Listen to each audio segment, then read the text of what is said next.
अस्सलाम वालेकुम दोस्तों, मैं सलाहुद्दीन नवेद रोशन राहे के इस नए अंक में आपका स्वागत करता हूं। दोस्तों, आप सबको ईद उल फित्र की दिली मुबारकबाद। दोस्तों, आज हम हाजिर हैं एक ऐसे सवाल का जवाब लेकर जो हर पेरेंट्स के मन में तब आता है जब उनको यह पता लगता है कि बच्चे को ऑटिज्म या कोई डेवलपमेंटल इशू है और उनके दिमाग में फौरन ये सवाल उठ जाता है कि कब तक ठीक होगा।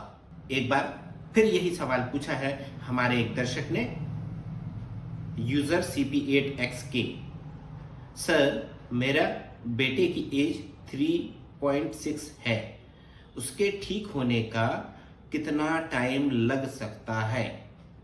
माइल्ड ऑटिज्म है उसे, कि बच्चा 3.5 साल का है, माइल्ड ऑटिज्म है, तो उसे ठीक होने में कितना समय लगेगा? तो दोस्तों, इस सवाल को हम कई वीडियोस में कई अलग अलग संदर्भों में हम बता चुके हैं कि ये कई चीज़ों पर डिपेंड करता है। माइल्ड ऑटिज्म अपने आप में भी बहुत बड़ा एरिया है।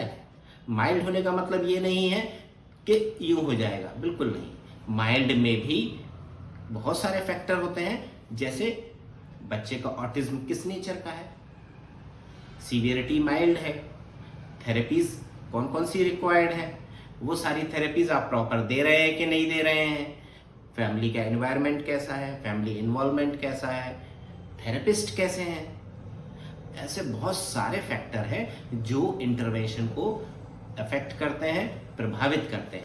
अब यहाँ पर अगर हम ये कहें कि बच्चे को माइल्ड ऑटिज्म है, ठीक होने में कितना समय लगेगा, तो अगेन हमारा वही सवाल होगा कि हम किस तरह के ऑटिज्म से डील कर रहे हैं। माइल्ड है, ठीक है, थेरेपीज होलिस्टिक प्लान की गई हैं या एक आध थेरेपी चल रही है, फैमिली इन्वॉल्वमेंट कैसा है, थेरेपिस्ट कैसे हैं, स्कूल इन्वॉल्वमेंट या स्कूल सपोर्ट कैसा है, सोसाइटी सपोर्ट कैसा है, ये सारी चीजें मिलकर तय करेंगी कि बच्चे का ऑटिज्म कितने जल्दी जाएगा। यहां पर मेरे कह देने से कि 1 महीने में चला जाएगा या 1 साल में चला जाएगा, कोई फायदा नहीं है। क्यों? क्योंकि हर बच्चा अलग होता है, हर फैमिली अलग होती है, हर सेंटर या थेरेपिस्ट का एटीट्यूड अलग होता है, अप्रोच अलग होता है, नॉलेज अलग होता है, डेडिकेशन अलग होता है। और सबसे बड़ी चीज कि आप अपने बच्चे के बारे में किस तरीके से सोचते हैं। क्योंकि हमने ये देखा है कि कुछ पेरेंट्स बहुत पॉजिटिवली काम करते हैं और रियलिटी को अपने ध्यान में रखते हैं, उसकी प्रेजेंट नीड को ध्यान में रखते हैं, फ्यूचर प्लान को ध्यान में रखते हैं और वो लगातार काम करते रहते हैं बगैर ये सोचे कि कितना वक्त लगेगा। वहीं कुछ पेरेंट्स सिर्फ इसी बात में वक्त खराब करते रहते हैं कि और कितना टाइम लगेगा, और कितना टाइम लगेगा, और कितना टाइम लगेगा। अब यहाँ पर जो एनर्जी आप ये सोचने में लगा रहे हैं कि और कितना वक्त लगेगा या कब तक हमें मेहनत करनी है, वो एनर्जी, वो मेहनत, वो कोशिशें अगर आप बच्चे के साथ लगाएं तो वो जो ड्यूरेशन है वो अपने आप कम हो सकता है। यहाँ पर ऐसे बहुत सारे एग्जाम्पल हैं जब बच्चे को 2 महीने या 3 महीने में भी बहुत अच्छा रिजल्ट मिला है, 70-80% रिजल्ट मिला है, लेकिन वहां पर कॉज था कि पेरेंट्स ने जैसे ही बच्ची को पहचाना, डॉक्टर को बताया, डॉक्टर ने उसको बता दिया ऑटिज्म है।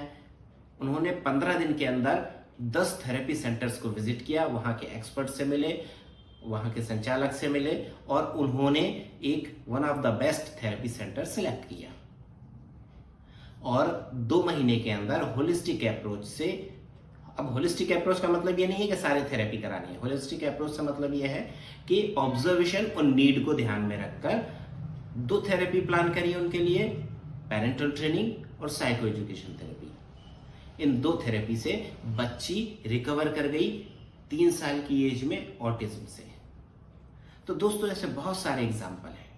18 महीने का बच्चा हो, 12 महीने का बच्चा हो, जितने जल्दी आएगा अपने एज की जल्दी में भी, छोटी एज में भी और डिसऑर्डर की अर्ली स्टेज में भी, जितने जल्दी आएगा, जितने जल्दी कोशिशें होंगी, जितने जल्दी प्लान हो, इम्प्लीमेंटेशन होगा, उतने ही जल्दी हम इस समस्या से बाहर आ सकते हैं।